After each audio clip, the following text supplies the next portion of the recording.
De nuevo con ustedes, y habíamos dejado una pincelada del rey, pero dame alguna pincelada más de este Fernando VII, de este rey felón, del peor rey de la historia de España, Sí, sin bueno, duda. sí, puede haber un campeonato entre varios, pero bueno, de hecho es el rey más nefasto de la historia de España. Porque hay reyes en la historia de España que eran reyes cortos de modo, de mente, que rozaban el mínimo vital, hemos tenido de todo, ¿no? Al tener muchos también. Pero este no era un rey, era un rey inteligente. Y lo que se dedicó es su inteligencia para ir contra su pueblo, que yo creo que es lo peor que puede hacer un rey. Y por intereses personales y de allegados y eso, la verdad es que creó una auténtica sangría en España y sobre todo una auténtica, yo creo que lo peor fue la frustración como pueblo. Es decir, nosotros con las Cortes de Cádiz podíamos haber llegado a la modernidad, que llegaron otras naciones en el siglo XIX y nos quedamos atrasadísimos, porque él se encargó de que esto no tirara para adelante.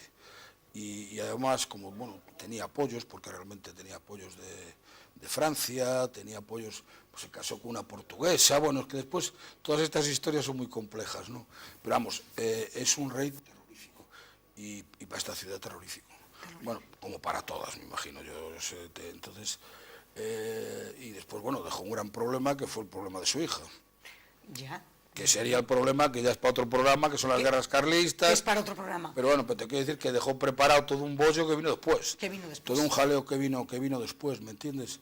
Entonces yo creo que sí, que realmente es un rey muy nefasto para la historia. Él, en el momento en que contemporiza un poco con los liberales entre 1920 y 1923, bueno, la cosa para... No, él no contemporiza, él se la tiene que tragar doblada. Completamente. Hablando en plata. Y llega un momento en el que dice, aquí llegamos, porque aquí hay absolutistas también. Sí, sí, claro, no, la ciudad también está llena de absolutistas, no pensemos que todo el mundo era liberal. Aquí se crea una cosa como en otros sitios de España, que se llaman sociedades patrióticas, entre 1820 y 1873, que eran sociedades para aplicar a la gente lo que era la Constitución, la libertad y tal. En cuanto se acaba el trío liberal, adiós sociedades patrióticas, cafés, unos cafés que había especiales donde se reunían los liberales, todo eso, y si pudo se los cargó, es decir, tanto físicamente como psíquicamente, que a lo mejor es peor. Como le pasó al padre Concepción Arenal, lo mandan desterrado a San Salvador de Leiro y allí permanece hasta su muerte, ¿no? Entonces, para una gente que tiene ansias de libertad, que es joven, el padre Concepción Arenal había nacido en 1790, se muere en 1829, es decir, tenía 39 años y bueno, y creo que se muere, la verdad es que no sé exactamente que se muere, pero creo que se muere alcoholizado, perdido, porque allí en Leiro sin poder salir, porque me imagino que no podía salir. Escribiría y escribió mucho. Ahora tenemos la suerte de que hay manuscritos, que mira, te voy a sacar uno para que lo veas, que es alguno de los manuscritos que escribió el padre en el exilio de Leiro, que yo creo que es un tema sobre la división territorial de Galicia. Él es el que primero dividió Galicia en 4 provincias, pasamos de 7 a 4. Porque decía que la subdivisión de Galicia, que es verdad, que sigue habiéndola, pues era nefasta para Galicia. Y escribió un tratado sobre la subdivisión de Galicia. Yo no sé si se ve que es este, que es un manuscrito que está sin publicar, y al final, en la última página, pone Ángel del Arenal, San Salvador de Leiro, por eso sabemos que estaba San Salvador de Leiro. Bueno, pues, y entonces el padre allí lo tiene que pasar muy mal, escribe, lo hacen correspondiente de la Real Academia de la Historia, porque él antes de hacerse militar en la Guerra de la Independencia había estudiado leyes, con lo cual era un tío joven, porque tenía 18 años estudiando leyes, pero bueno, que era un tío preparado, había estudiado en Valencia leyes. ¿Qué relación tiene don Ángel del Arenal con Espoz y Mina? Bueno, vamos a ver, Espoz y Mina es uno de los capitanes generales de Galicia en este trienio, ¿no? Pero quien tiene más la relación, yo creo que se conocían, pero bueno, realmente con quien estuvo fue con otros militares, con Latre, después Evalugo, pero yo creo que la mujer, que después fue muy amiga de la hija, por eso la digo, condesa de porque Espoz y Mina. Es muy importante, Sí, Juana de Vega, yo me imagino que eran amigas, tan amigas, que entre los papeles que encontramos de eso estaba el libro de cocina de la condesa de Espoz y Mina, que se lo regaló a la familia Arenal, sí. Con lo cual también podemos saber hasta cómo comían. Es decir, y después cuando se muere la condesa de Espoz y Mina, le dejan en su testamento, le deja cosas a Concepción Arenal, un dinero, un reloj de oro, no me acuerdo qué más le deja. O sea que tenían un trato muy tuvieron un trato, y además el periódico que funda Concepción Arenal, que se llama La Voz de la Verdad, porque Concepción Arenal firma un periódico que se llama La Voz de la Verdad, en defensa de los pobres, y se lo financia la condesa de Espoz y Mina. Es decir, y también le ayudó mucho para ser, la verdad es que duró muy poco, para ser visitadora de prisiones, que es un cargo que se crea para mejorar la vida de los presos. Claro, viendo a su padre, cómo no iba a darse cuenta de lo que era un preso, cuando se tiró 8 años preso o 9, es que después vas entendiendo las cosas. Vas entendiendo el porqué. El porqué una señora que en que teoría... está tan tranquila. Que podía vivir tranquila, pues se dedica a estas cosas, ¿no? Y yo creo que por influencia de su padre, porque aparte por la poesía, que yo la desconocía, eso se publicó en la colección Esquío de Poesía, y la verdad que fue un gran hallazgo, que es un manuscrito que tenía García de Entrerría, pero que te quiero decir, y leyendo Testamento del Padre, también te das cuenta de cosas que después escribe la hija, y después, claro, ella tuvo una vida muy dura de mujer, porque ella se queda viuda, la madre. Sí. La madre y 3 niñas. Y cuando se quedan viuda, ¿se va a Asturias? Se va a Santander, a Armaño, sí, a la tierra natal de él. Pasa, digamos, una primera etapa de su vida, se casa joven, tiene muy mala suerte, porque el marido es periodista, bueno, pero se muere enseguida, con lo cual ya se queda viuda, joven. Es que realmente no tuvo mucha suerte en la vida. Concepción Arenal. Concepción Arenal, ahora ya te hablo de Concepción Arenal, ¿no? ¿Es cierta esa cosa mítica de que si ella se tiene que disfrazar de hombre para ir a... Yo creo que eso entra dentro de lo que ahora se novela. llama de la novela, ¿no? Eso no es, no lo sé. Podía ir a la universidad. Lo que sí trataron es tanto ella como la Pardo Bazán ser académicas de la Española y no lo consiguieron. Eso sí que es verdad porque hay papeles. Sí. Lo de si a la universidad iba disfrazada o no iba disfrazada, bueno, las leyendas urbanas son muy bonitas. Porque en aquel entonces una mujer podía ser abogado. Poder podía serlo, pero no lo era. No lo era, es decir, no hay porque ninguna. no había ninguna, ¿me entiendes? Claro. Es decir, las cosas no son... Una cosa es que pudiera y otra cosa es que se hiciera. Realmente ella se comenta... Pero bueno, es para también explicar la historia del moño, ese que lleva siempre, así un poco tristón, ¿no? No me digas que hay historia con ese moño. Sí, hay historia con todo. Ella solo quería salir... Odiaba las fotos, si te fijas siempre en la misma foto, que es con una cara dura, con un moño de delante o de medio lado, con la mano aquí metida. Bueno, yo creo que también, como toda al final se quedó una leyenda urbana, porque Concepción Arenal es un caso muy curioso, no lo ha leído nadie, porque actualmente nadie lee un libro de Concepción Arenal, pero yo creo que es el personaje que tiene más calles, plazas, escuelas en España, con el nombre de Concepción Arenal. Porque es que no te lo puedes imaginar, en el sitio más insospechado hay una calle que se llama Concepción Arenal, una plaza, un colegio que se llama Concepción Arenal, bueno, hasta el Instituto Ferrol se llama Concepción Arenal, menos mal. Oye, pero yo digo una cosa. Menos mal, porque al otro que había no le pusieron el nombre de una señora que no era ni ferrolana. Sofía Casanova, que no tiene nada que ver con Ferrol. Sí, tenía que ver con una profesora que estaba en aquel momento en el instituto, le gustaba Sofía Casanova. Vale, bien. Esa es la única razón por la que se llama Sofía Casanova. Pero yo digo una cosa, hablamos de las pinceladas políticas del momento liberal y del momento absolutista. Decíamos de los absolutistas de Ferrol. Sí, bueno, que también Ferrol había, también tuvo, evidentemente. Pero absolutistas partidarios de Fernando VII hubo ¿no? muchos. ¿Quiénes eran? Y hubo un gran absolutista que fue un defensor acérrimo de Fernando VII.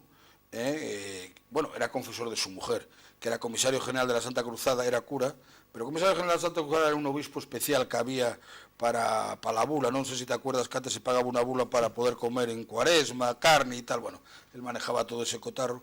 Y bueno, y vivía en Madrid, era una autoridad, pero nacional, tiene también muchísimos libros publicados. Entonces Fernández Varela, que era un bombiván, tenía una cocinera de Santa Cecilia. Y en la historia de Madrid, en Mesoneros Romanos, cuenta la historia, por eso la sé. Es decir, y entonces todos los días, los 7 de enero, el día de San Julián, hacía una comida, una cena en su casa para celebrar el patrón de su pueblo. Y siempre les ponía de postre arroz con leche. El arroz con leche de la cocinera de Santa Cecilia sale en todo cuanta publicación hay de la época de lo maravilloso que era el arroz con leche que hacía la señora, que cuando Fernández Varela se muere, deja muchísimo dinero para el Hospital de Caridad, que lo ayudó mucho. De hecho, hay un cuadro magnífico en el Hospital de Caridad de Fernández Varela, defendió siempre a Fernando VII, se murió de un cólico miserere, es decir, de una comilona. Bien. Y entonces le deja el dinero para que el día de San Julián a los pobres de Ferrol se les dé arroz con leche. Y de ahí viene la tradición en Ferrol de tomar arroz con leche el día de San Julián. ¿De este señor? De este señor de Fernández Varela. Absolutista de pro. Sí, bueno, no lo digas muy alto, no vaya a ser que nos lo quiten estos que están ahora, porque si es absolutista le dirán que cómo vamos a tener eso, se ¿no? Acabó el arroz con leche. Porque se acabó el arroz Por con cierto, leche. Tú no tendrás la receta. ¿Qué? Tú no tendrás la receta. Sí, porque el arroz con leche tiene 2 recetas. Dime los si trucos. se echa el arroz sobre la leche o la leche sobre el arroz. A ver, el truco. Yo no lo sé. Cada uno tiene su truco. Yo creo que el truco es una buena leche y un buen arroz. ¿Tú crees? Pero esa especie de bueno, primero no se llamaba arroz con leche, se llamaba papas con leche. Sí. Es decir, el arroz con leche es posterior, ¿no? Yo creo que eso va dentro del tiempo que tengas a cocer el arroz con la leche, si la leche la echas caliente, la leche sobre el arroz sobre la leche, cada uno lo hace de una manera, otros le echan un poquito de rajas de limón, otros no le echan limón, la canela, bueno, todo da, después si lo pones, unos lo ponen caliente, otros templado, otros frío, que está muy rico, no sé, permíteme... Pero esa especie de crema, sí, conseguir esa crema... Bueno, pero esa crema era por cuando la leche tenía crema. Porque ahora la leche como os la venden desnatada, desnutrida, sin sacar, sin lactosa... O sea, aquel arroz con leche sí que era un buen arroz. Claro, pero el problema del arroz con leche es la leche. Si la leche es mala, no se puede hacer arroz con leche bueno. Es decir, la leche ahora mismo, nadie entiende que todas las leches del mundo tengan el 3% de grasa. Las vacas no son estándar y no dan todas el 3% de grasa. Entonces, claro, como ahora todo se homogeniza... Mira, pues... cuéntame una cosa, Guillermo. ¿Cómo se pensaba? Ya hemos estado esbozando cómo se pensaba. ¿Cómo se comía? Hablamos del arroz con leche. ¿Cómo se vestía? ¿Cómo era la sociedad de la época? ¿En 1823? ¿En Hombre, 1820? la verdad que los que vestían bien eran muy pocos, vamos a ser honestos. Y los que comían bien eran muy pocos. Comían muy bien y vestían muy bien, pero muy pocos. Es decir, pues llevaba los pantalones que llevan ahora las chicas, esos apretados eran los que llevaban los hombres. Lo que se llama leggings ahora, eso, es un invento de toda la vida. Las señoras llevan fajas, refajos, polisones, no sé qué, para taparse todo, para que no se viera, ¿no? Y la verdad es que la vestimenta, digamos, de los ricos era muy incómoda. La de los pobres no, porque por desgracia no tenían para eso, ¿no? Entonces era lo más simple que se podía, una falda hasta el suelo, no se podía enseñar nada. La cultura muy en las altas esferas, nada más. Bueno, la cultura la tenía la Iglesia. El analfabetismo total. España era un país de analfabetos. Estamos hablando de una población de ¿cuántos millones? A lo mejor 10, 12... La verdad es que no lo sabemos, porque unos dicen 12, 14, 16... No, es que no estábamos contados, no había... Vamos a ver, cuando se hace el Marqués de la Ensenada, que intenta hacer un censo de los españoles, pero no intenta hacerlo por saber cuántos somos, intenta hacerlo para saber cuántos tienen que pagar. Que no todos los que estaban, claro, y solo hacía de los que pagaban. Sí. Entonces es muy difícil saber cuántos ciudadanos había en Ferrol, de pago o de no pago. De pago sabemos los que había, pero los que no pagaban, que eran los pobres, que por desgracia era la mayoría, pues no lo sabemos, es decir, no es como ahora que sabemos los... O sea, no podemos saber la población española... Podemos pensar que podía tener 15, 14 millones... Pero no más. Es que no lo sabemos. No lo sabemos. Además que España no era España, España era América. Claro, es verdad. Es que después tenemos otra historia, pensamos que España era la península ibérica. No, era las Españas. España eran las Españas, ¿me entiendes? Claro. Teníamos territorios por todo el mundo, si no sabíamos los que habíamos aquí, poco menos que podíamos saber los que había fuera de la península ibérica, ¿no? Yo creo que era un país muy atrasado, pobre, paupérrimo. Es decir, eso lo sabemos por todos los viajeros, extranjeros que vienen a España, que por un lado les parecía un país totalmente distinto, pero siempre dicen que muy pobre, muy atrasado, muy abandonado. Y la verdad es que no dio tiempo a la modernización que España ese fracaso del liberalismo es lo que conduce, la vuelta al absolutismo es lo que nos hace... Sí, lo que pasa es que el siglo XIX, como tiene tantos vaivenes, nunca tuvimos una época de paz. Hay docenas de gobiernos durante todo el siglo, docenas de avatares, acabamos de perder todo lo que nos quedaba en América... La guerra de Cuba, que ya fue el final, pero fue una sangría económica, las guerras que tuvimos por el medio, las guerras americanas. Estuvimos en muchas cosas que no podíamos soportar económicamente, porque ya no llegaba el oro de América, ya no teníamos nada y después nos habíamos quedado atrás. La revolución industrial en España no se produce como en los demás países. Es decir, entonces eso es terrorífico para la España del siglo, para los españolitos del siglo XIX, ¿me entiendes? ¿Y esta ciudad cómo va? Bueno, esta ciudad va con los vaivenes del presupuesto. Si tenemos una época que el presupuesto iba un poco mejor, pues la ciudad iba un poco mejor. Pero después del paupérrimo estado que lo tenemos después de la guerra de la independencia, antes con la señora... Bueno, después... Pero luego tenemos un buen periodo en Ferrol a finales del siglo XIX. Bueno, tenemos un periódico, pero bueno, pero eso dura 8 o 9 años. Es decir, todo dura muy poco, ¿me entiendes? Y además... el problema que teníamos, por ejemplo, la construcción naval es que teníamos una tecnología totalmente anticuada.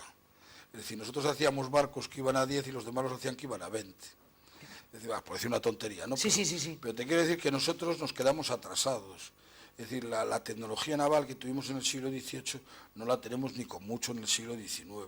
Entonces dependemos, aquí los primeros barcos de hierro se empiezan a hacer muchos años después que se hacen en otros países de Europa. Es decir, todo va atrasado. Es decir, el atraso general del país vale para todo, no solo vale por una cosa. Y sobre todo en una ciudad como esta, que realmente era de monocultivo industrial, es decir, solo hacíamos barcos. Era y es. Y entonces tuvimos ese problema. Y una ciudad que siempre decía Carlos III, por cierto, el año que viene es el tricentenario, no sé si de su muerte.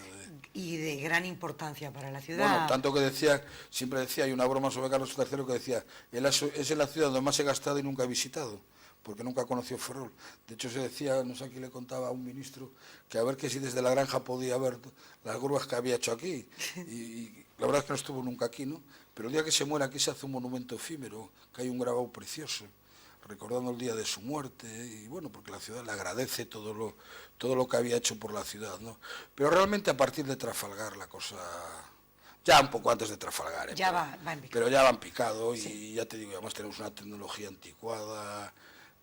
Mira, otro ferrolano importante en esa época, me parece que llega a ser ministro de Hacienda o algo así, es Camaño, ¿no? Sí, pero Camaño es más a finales del siglo XIX, es más bien un ilustrado. Es que otro tema que hay con la ilustración en Ferrol, bueno, ya pasamos del liberalismo a la ilustración, pero bueno, es que aquí siempre se habla de un Ferrol ilustrado genérico, pero en Ferrol hay personajes ilustrados ellos, que fueron ministros de Carlos III, por ejemplo, Camaño, fue ministro de Rentas, es decir, ministro de Hacienda, y tiene unos libros muy interesantes sobre Hacienda Pública y sobre... es totalmente desconocido la ciudad también. Totalmente desconocido. Ellos tenían el Pazo aquel, que era donde en este momento está el Corte Inglés. Que era la casa aquella que luego fue un almacén de vinos. Sí. ¿No? Sí, yo me acuerdo de aquella casa que era preciosa. Que era preciosa, y la avenida de las Caballerizas. Y la avenida de las Caballerizas. Claro, y entonces, era Camaño el que fue ministro de Hacienda. Ministro de Hacienda, sí. Bueno, hay muchos Camaños. Era conde de Maceda y no sé cuántas cosas más, pero realmente, por cierto, en los libros ponía alcalde mayor de... no sé lo que era exactamente, porque en estas épocas, estos cargos, alcalde mayor de Ferrol ponían en todos los libros que publicaba. Y de hecho, en el portal donde estaba el de los vinos, Mateo, se llamaba Mateo, estaba el escudo. No sé dónde habrá ido para el escudo. Había un escudo fantástico en el portal. El escudo no estaba fuera de la casa. Esa casa tiene una historia preciosa. Cuando va a venir Isabel II es la casa mejor de la ciudad. Y entonces dicen, vienen un año antes o dos, vienen los duques de Montpensier, que eran los hermanos, para ver Ferrol, para preparar el viaje. Y como no saben dónde meterlos, todos los Ferrol nos aportan muebles a la casa de los Camaño y le hacen una casa preciosa para para que se alojen en la ciudad. Sí, esto es verídico. Entonces, hay mucha gente interesante, mujer, también. En estos años de principios del siglo XIX hay en Ferrol un personaje fantástico, que es relojero, que hace cosas de mecánico de la Armada, que es Antelo. Antelo, que en 1800 y poco hace el reloj de la Catedral de Santiago, que yo lo he estado viendo hace poco porque lo hemos estado viendo por dentro y cómo funciona, hemos hecho un estudio de cómo funciona. Es fantástico, hacía unos relojes. Por cierto, en Ferrol hay uno, está San Julián, que antes estuvo en el Hospital Naval y se trasladó después a la iglesia de San Julián, que no funciona, a ver si le falta, bueno, tiene una pieza gastada, pero vamos, relojes de principios del siglo XIX que funcionan, bueno, de la Catedral de Santiago sigue funcionando. Pero este señor tiene una calle. Que tiene bueno, una calle que está, a lo mejor no es pero hay una que está bordeando el actual campus. Hombre, pues qué bien. Lo que era antes el Hospital de Marina. ¿Allí fue donde hizo el reloj? El reloj estaba allí. Porque en el Hospital de Marina, no en el de finales del siglo XIX, que ya es otro anterior que se incendió, había una torre del reloj. Y en esa torre estaba el reloj de Antelo. Pues por eso le han puesto esa calle, ¿ves? Ahí acertaron. No, hombre, sí, se aciertan muchas cosas. Sí. Pero después el hijo se traslada a La Coruña y es el farero de la Torre de Hércules y establece una escuela de faros en La Coruña y hacen relojes de mesa, hacen relojes de la marca Antelo, pero son relojes que valen 10 y 15.000 euros, un reloj de Antelo, no te vayas a creer tú que mucho más que un Rolex, no te vayas a creer tú que... Lo que pasa que, bueno, pues... Y no lo conoce casi nadie. Pues en el reloj de la Catedral de Santiago, en la biela, pone así de grande, Antelo, Ferrol, porque, bueno, como he estado haciéndole fotos, y pone el año 1810 y no sé cuántos. Y Antelo fue después director de la fábrica de fusiles de Jubia, donde estaba la fábrica de cobrería, donde después estuvo la fábrica de tejidos. Y a su vez hizo un autómata que tocaba el tambor y salía a las procesiones tocando el tambor. No me digas. Sí, sí, eso lo dice Montero Aróstiga en su historia de Ferrol. El autómata de Antelo, que por cierto existe en los planos. Pero que salía tocando el tambor, por lo tanto era grande. Claro, andaba como los autómatas, como si fuera lo que se llamaba en la época un autómata, el autómata. era de cuerdas y no sé qué, y tocaba el tambor. Es decir, bueno, pues genios en la ciudad hubo, la tira, lo que pasa que Baleato, otro que te hacía instrumentos náuticos. Vamos a ver, hay gente de primera magnitud, pero con ese afán que tenemos que tienen, yo creo, de irnos reduciendo, ¿no? Pues cada vez, pues no, nada, ahora no hay nadie. ¿Qué le pasa a Ferrol? ¿Cuál sería tu diagnóstico, Ferrol, en su evolución como ciudad, que ha ido perdiendo ese fuelle y ese genio que tuvo siempre? Bueno, Guillermo? yo creo que porque pasó de ser una ciudad moderna a ser una ciudad anticuada, y una ciudad manejada por gente moderna y con espíritu moderno en toda la acepción de la palabra modernidad y progresista, y ahora al final es una ciudad cateta. Es decir, cateto no quiere decir ignorante, cateto es el que es ignorante y quiere aparentar que no es ignorante, que es lo peor que se puede ser, ¿no? Entonces, bueno, pues tenemos mala suerte, ¿no? Cada vez vamos a menos, y yo cada vez que veo una medida que va a haber en la ciudad digo, Dios mío, por ejemplo, ahora creo que quieren cerrar el parking de la Plaza de Armas. Es la única ciudad de España que cierra un parking en el centro de la ciudad. Si el parking está viejo, hágalo nuevo y hágalo mejor. Y deje la plaza como estaba. Es que pretenden cerrar el parking porque quieren hacer una peatonalización desde la Plaza de España hasta el muelle. Pero la peatonalización, antes de hacer la peatonalización, hay que hacer todo lo que conlleva una peatonalización. No se puede empezar la casa por el tejado. Entonces, si usted quiere peatonalizar, primero ponga las calles peatonales, poco a poco, vaya haciendo usted un estudio, porque Ferrol no es Pontevedra. Tema número 1. Primero, Pontevedra es una ciudad circular y Ferrol es una ciudad rectangular.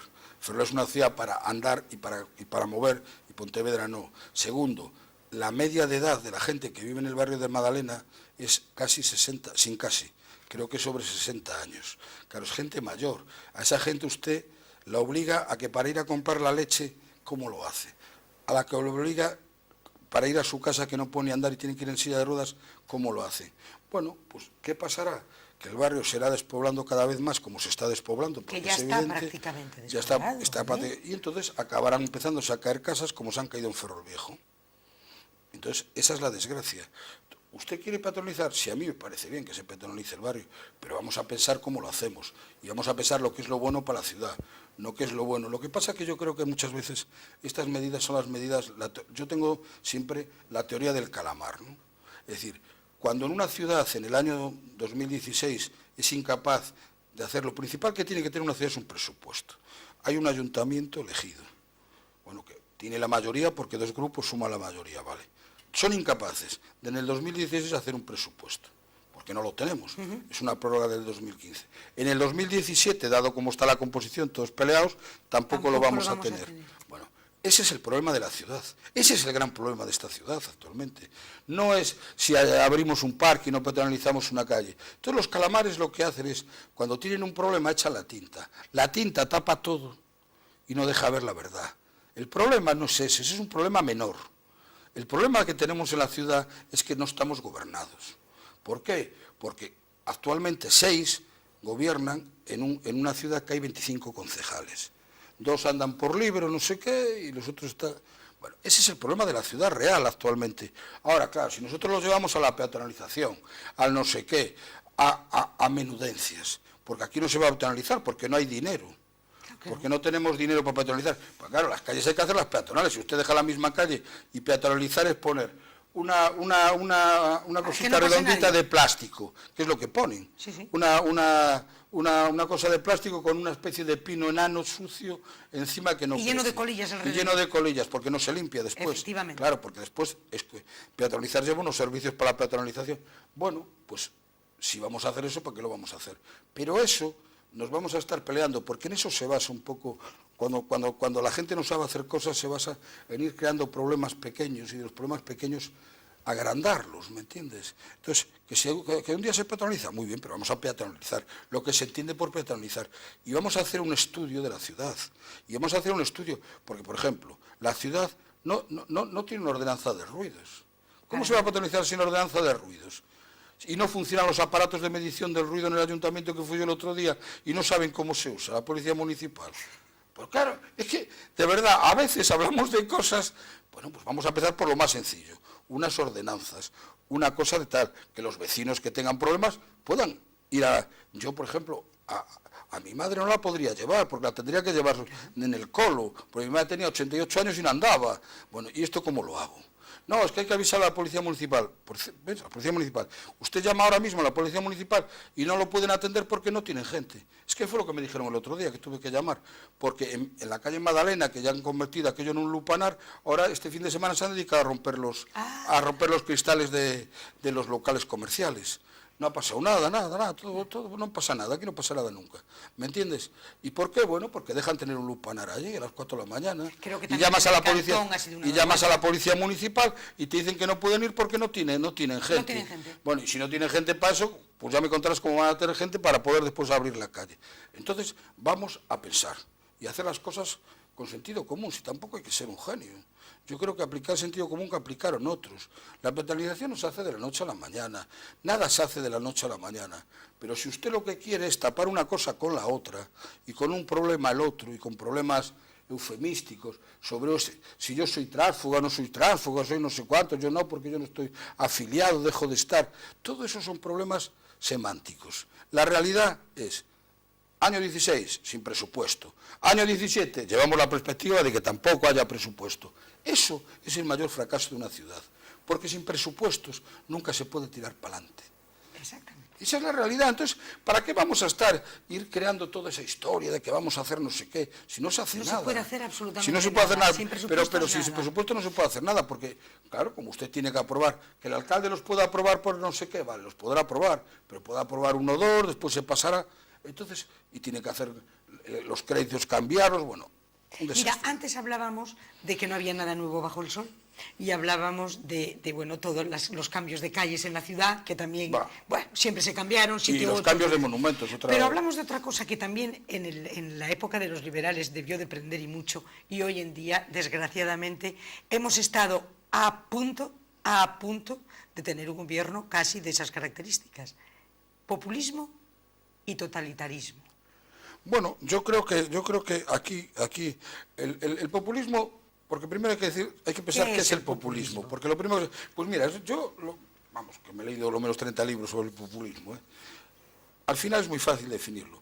A los grandes problemas soluciones tontas, que no se pueden llevar a cabo nunca, pero que son muy atractivas antes de que se lleven pero que prenden, vamos a dar, vamos a conceder, el alcalde va a recibir a todos los ciudadanos todos los días, 10 días.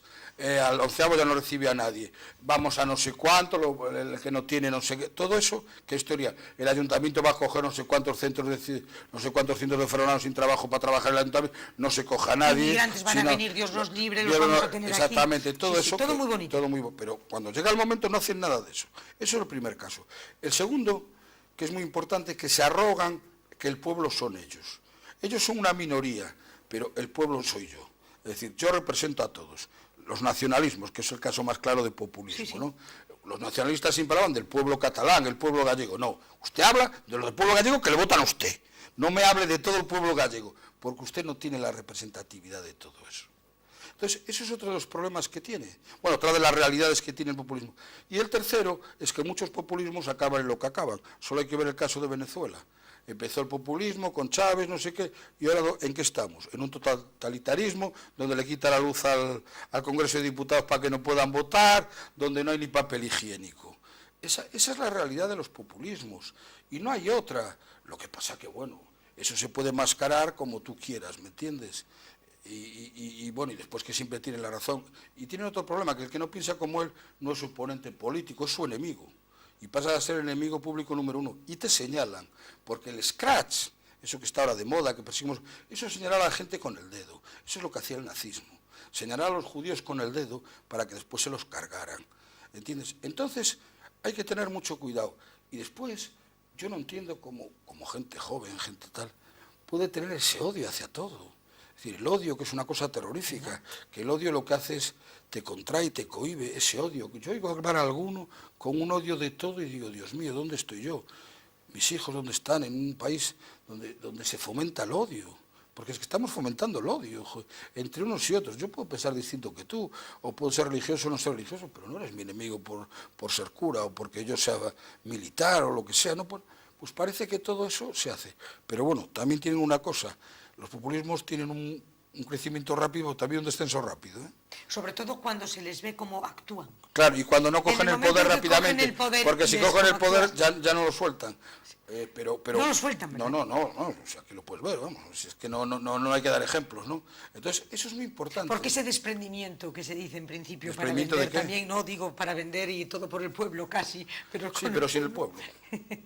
Es una suerte de despotismo. Sí, y después, bueno, pues, oye, yo creo que ya estamos viendo las consecuencias. Si esto es muy fácil. Es decir, no hay nada como verlo y que te pase y que lo vivas todos los días y que ves que no se va arreglando nada, cada día es más complicado todo, cada día es más... Bueno, pasará, pues me imagino. Volviendo a nuestros liberales de hoy, volviendo a Alonso López, que a mí hablábamos de las penurias del pobre don Ángel Arenal, pero Alonso López también lo pasó fatal. Tan mal lo pasó que cuando él se muere, un sacerdote de allí del pueblo, de la zona donde él vivía, que vivía allí por el crucero de Canido, ¿no?, viene incluso y le dice a su cuñada que queme toda la biblioteca, pero con él en cuerpo presente. Claro, porque era liberal. Él sin un duro, sin una peseta, se muere pobre como una rata. El libro de Alonso López, estos 7 tomos, es uno de los libros más raros del siglo XIX español, porque la mujer cuando se muere tiene que vender el papel para envolver en los ultramarinos. No me digas. Eso viene en todas las historias de los libros, es decir, ¿por qué? Porque no tiene para comer. Es que de verdad que la situación de los liberales a partir del trienio liberal es terrorífica desde que Fernando VII aprieta la manija hasta el año 20 igual, ¿me entiendes?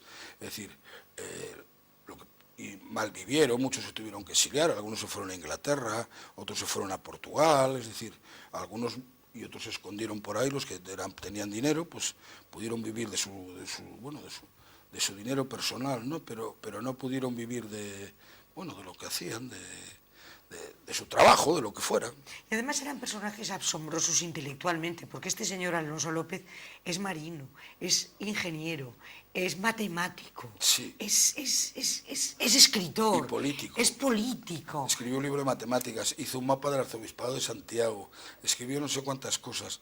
Si tú ves los 7 tomos que escribe de Ferro, es que son una cosa así de grande. Una maravilla. Escribe de todo, de lo divino y de lo humano. Y esos 7 tomos, por ejemplo, si alguien los quiere encontrar, ¿dónde los encuentra? ¿Se pueden encontrar fácilmente o no? Pues no lo sé, la verdad. Yo creo que la biblioteca municipal tenía un ejemplar, no sé si completo o incompleto. Si alguien quiere ir a consultar la biblioteca la biblioteca de Marina creo que hay otro ejemplar. Hay varios, tampoco. Pero y después me imagino que ahora lo habrá en internet, que hay todo, pero yo lo que hay es que leerlo. Sí. Porque mucha gente habla y no lo lee. Es decir, y además él en el primer tomo tiene un listado de todo lo que va a escribir, con lo cual sabes todo de todo lo que viene. Y escribe de todo, de lo divino y de lo humano.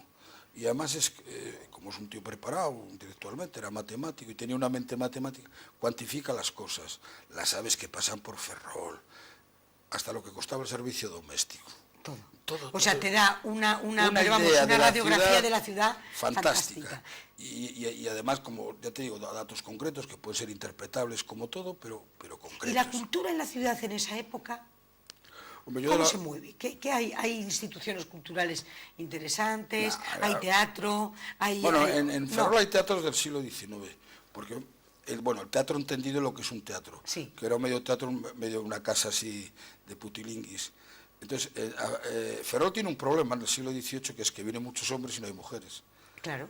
Porque vienen los hombres a construir los astilleros y no hay mujeres. Eso crea un auténtico problema, porque ¿cómo entretener a la gente, ¿no? Entonces se funda un teatro muy curioso, que lo funda un italiano, Nicolás de Setaro, un teatro de ópera en Ferrol. En Ferrol tuvimos un teatro de ópera antes que la Scala de Milán, ¿eh? Bueno, que eso, al margen de eso. Fíjate. Bueno, pues Nicolás de Setaro monta un teatro en la calle Magdalena, y curiosamente sabemos cómo era el teatro. ¿Por qué? Porque Nicolás de Setaro, que tuvo hasta un teatro en Bilbao, sí, se quiebra, y entonces se tiene que hacer un inventario de los teatros para pagar a los acreedores. Entonces sabíamos cómo era el teatro Nicolás de Setaro en Ferrol, en el siglo XVIII y principios del XIX. Bueno, era un teatro peculiar, porque tenía también las habitaciones por las señoritas y los señoritos y tal, y tenía un teatro de variedades. Es decir, Ferrol siempre tuvo que tener algo que para entretener a la gran cantidad, a la desproporción que había entre el personal masculino que venía para hacer para las obras de los astilleros y lo que había. Y en relación con entonces, las mujeres siempre tuvieron, bueno, un poder fáctico, porque las pobres hacían lo que no quería nadie, evidentemente, porque ser prostituta no creo que fuera ningún... Y las prostitutas pues se dividían en categorías, ¿no? Porque todo estaba reglamentado. Y las había de 3 clases. Las había las que tenían casa propia, las que la hacían en casa ajena y las que la hacían en la calle. Y entonces, según eso, tú pagabas unos impuestos al ayuntamiento. Y después, cuando tú cogías alguna enfermedad, la puerta donde tú trabajabas te la pintaban de color para que no... Para que, cuidado. Y en el siglo XVIII vino un inglés, que se llama Un espía inglés a Ferrol, que escribe un libro, viene desde Gibraltar, que se llama Sir William Dalrymple, y asiste una cosa terrorífica. A unas chicas que son prostitutas, las pelan al cero y les pintan la cabeza de colores. Porque tenía una enfermedad, que no sé cuál sería, y no podían ejercer. Y entonces eso le llama muchísimo la atención. Y le dedica un capítulo del libro a eso, ¿me entiendes? Entonces aquí, bueno, pues por desgracia la prostitución estuvo muy extendida. Los barrios en Esteiro, el Muelle, los barrios, había en todos los sitios, la verdad. Fue decreciendo, como todo, pero la realidad es que la vida era muy dura. Para las mujeres, durísima. Durísima. Y el nivel, por ejemplo, en comparación con La Coruña, con Santiago... No tenemos nada... Bueno, Santiago era mucho más atrasada que nosotros. Cuéntanos de las porque era una ciudad diferencias. religiosa. Sí. Como evidentemente todas las ciudades religiosas y manejada por los curas, pues era Estaba una ciudad mucho peor que Ferrol. conservadora. No, tenía mucho dinero porque la iglesia tenía mucho dinero, pero era una ciudad muy conservadora. La Coruña no era tan conservadora porque también había mucho liberal que lo había mandado allí desterrado. Entonces, pues es una ciudad. Lo que pasa es que la proporción, Ferrol era una ciudad mucho más grande que las otras, no más grande ya en habitantes. La diferencia que hay entre Ferrol y Coruña era mucho menor. Lo que podemos tener Ferrol, que tiene, no sé, 80.000 habitantes, creo que no llegan. Sí, no llegan, desgraciadamente. Ferrol tiene 200 y la Coruña tiene 200 y pico mil. Esa diferencia era mucho más pequeña. Sí. De hecho, hubo momentos que Ferrol fue la ciudad más poblada de Galicia. Sí. Pero fueron momentos determinados y momentos álgidos y puntuales, ¿no? La ciudad enseguida bajaba, porque realmente aquí había mucha gente de paso. Todo el que venía a construir, se construía y se acababa, pero claro, antes no se hacía un dique o un muelle en 6 meses, como ahora, es decir, todo se tardaba años, ¿no? Entonces fue una ciudad pues fluctuante, todo el siglo, el siglo XIX, que es lo que estamos hablando más o menos, fue fluctuando siempre a nivel bajo, digamos, porque el erario público en el siglo XIX muy pocas veces, tuvimos épocas mejores, que se construyeron barcos y no sé... Pero bueno, la media no es muy positiva. Sí. Yo creo que empezamos a subir otra vez con la ley Maura, de la ley de los barcos, de nuevas construcciones. De la escuadra, ahí pegamos el gran estirón, es decir, entramos en la modernidad. Sí. Llega el ferrocarril, empezamos a hacer barcos. Estamos hablando de 1913, 1914, sí. Pero bueno, la Sociedad Española Constitucional ya llega en el año 8, 9, es decir, desde el año 10 más o menos, Ferrol sufre un impulso brutal. Ya para terminar, Guillermo, que hemos llegado al final. Bueno, sí, porque hemos hablado de todo, yo no sé de lo que veníamos a hablar. De todo, pues fíjate, del siglo XIX. Bueno, porque yo creo que hay que hablar del mundo y de lo que pasa, ¿no? ¿Cómo ves ahora el panorama? ¿De dónde? De España. Hombre, complicado. Yo, la verdad es que lo veo complicado, porque gobernar en minoría es muy complicado. Pero yo soy optimista siempre. Yo también. Yo siempre veo las cosas con optimismo, que creo que es como las tenemos que ver todos, no ser pesimista, pero ser combativos, porque el pesimismo te lleva a no ser combativo, a abandonarte a como debe ser. Yo soy combativo, y desde que me levanto hasta que me acuesto, soy combativo con lo que creo, con lo que pienso y como soy. Yo creo que si todos fuéramos en nuestra medida, en lo que creemos, combativos, las cosas nos irían mejor. ¿Tú no crees que hemos estado durante unos meses un poco al borde del abismo y ahora en este momento se presenta un horizonte lleno de oportunidades? Hombre, yo lo veo, yo ya te digo que soy optimista. Yo creo que vamos a ver, la economía está yendo hacia arriba, eso es evidente, porque solo hay que ver las compras en las calles y eso. Lo que pasa que el problema es que esa subida de la economía, ¿a cuánta gente le llega? Porque ese es el problema, es decir, si le llega muy poco, si ganan mucho, pues tampoco ganamos nada. Yo creo que que estamos mejorando. Ahora, después, las ciudades, que eso sí que es terrible, las ciudades van para arriba y Ferrol no. Eso es otro tema. Yo te estoy hablando en general del país. Ferrol está totalmente estancado. Sí, estancado y además derrotado, que yo creo que es lo peor que nos puede pasar, ser un pueblo derrotado, porque estamos derrotados los ferrolanos. Es decir, yo tengo 4 hijos, ¿no? 3 trabajan en el extranjero y otra está en Las Palmas, que tampoco está en la península, ¿no? Entonces, hombre, ¿por qué? Bueno, pues porque no hay trabajo. Pero mis hijos vieron que aquí no había trabajo y salieron, no pasó nada. Tengo un hijo en Santiago de Chile, tengo una hija en Bruselas y un hijo en Zúrich. Es decir, que te quiero decir que conozco el percal. Bueno, y les va muy bien. Es decir, que después somos gente preparada, hay gente trabajadora, hay gente... Bueno, pues cuando no hay en casa de uno, pues hay que salir. Se va a una casa del otro, que no pasa nada, ¿no? Y cuando esto mejore, si mejora, pues volver, ¿no? Eso ha sido siempre la tónica de Ferrol, ¿eh? Aquí no se ha quedado la gente llorando, bueno, se ha ido a buscarse la vida. ¿Qué? A buscarse la vida. Hay una frase castellana muy buena que en Galicia no se chora, se migra. Y entonces, bueno, pues de una manera u otra, es una manera de ver la vida, ¿no? Quizá que tenemos ese alma de migrantes, lo que sea. Yo creo que la ciudad está pasando un momento duro y delicado, que ya lo lleva pasando unos años, no es una cosa del mes pasado. También es verdad que ahora parece que la construcción naval está empezando a reflotar y que se vuelven a hacer barcos, y después tenemos que modernizarnos. Que aquí decir que teníamos los mejores soldadores hace 40 años es verdad, pero un soldador de hace 40 años no es lo mismo que un soldador de ahora. Ahora todo va poco, tienes que manejar un aparato que tiene un ordenador, que tiene no sé qué, y yo creo que es lo que están ahora los astilleros intentando, es decir, crear una nueva savia de gente nueva, modernizada, porque es evidente que vamos a vender barcos y los hacemos bien y baratos. Exactamente, si no, no. Si no, no, porque estamos en un mercado y el mercado te lleva a eso. Lo hemos logrado con los coches. Hacemos ahora los coches más baratos del mundo y los mejores. Por eso el mercado del automóvil ha crecido en España una burrada, porque todo el complejo del mundo del automóvil ha sabido modernizarse. Ojalá que lo pudiéramos hacer con los barcos también. Pues yo creo que lo vamos a hacer. ¿Por qué no lo vamos a hacer? Yo creo que no tenemos ninguna cortapisa. Yo creo que tenemos que superar problemas históricos que tenemos, ¿no? Por ejemplo, uno es el del 10 de marzo, ¿no? El 10 de marzo fue terrible, asesinaron a 2 personas. Es terrible, pero a mi padre también lo asesinaron y yo sigo viviendo. Es decir, lo que no se puede es vivir toda la vida contando una historia. Y yo creo que eso hay que superarlo.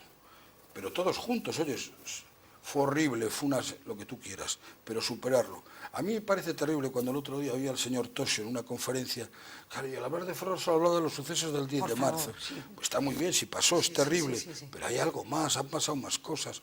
¿Entiendes? Entonces, esa autoflagelación que tenemos a veces los ferrolanos por cosas que nos han sucedido, terribles, que yo no dejo de decir que son terribles, ¿me entiendes? Tenemos que superarlas y mirar hacia adelante.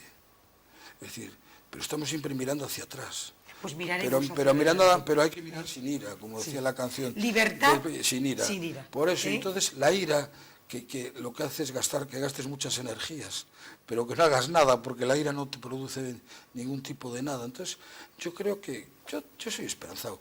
De hecho, yo tengo una casa en Ferrol y vengo.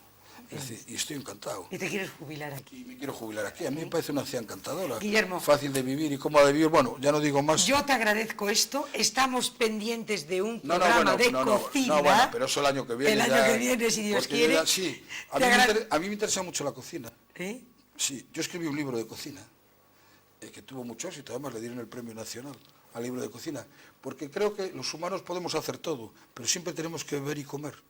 Podemos vestirnos mejor o peor, pero como no comamos ni bebamos, nos morimos. Sí, y curiosamente no sabemos lo que comemos, ¿no?